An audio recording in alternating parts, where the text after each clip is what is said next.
আসসালামু আলাইকুম প্রিয় ছাত্রছাত্রীরা। বাংলাদেশের 8টি বিভাগের নাম ও প্রতিষ্ঠাকাল আজকে জেনে নিই। বাংলাদেশের 8টি বিভাগ: ঢাকা, চট্টগ্রাম, রাজশাহী, খুলনা, সিলেট, বরিশাল, রংপুর ও ময়মনসিংহ। তাহলে ঢাকা কত সালে প্রতিষ্ঠিত? 1829 সালে।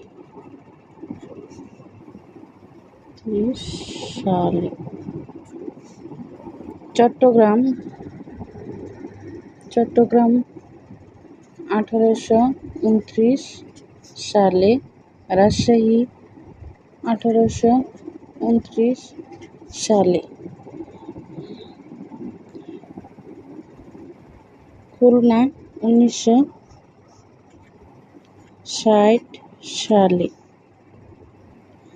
সিলেট 1996 সালে। বরিশাল 1993 সালে। রংপুর বিভাগ 2010 সালে।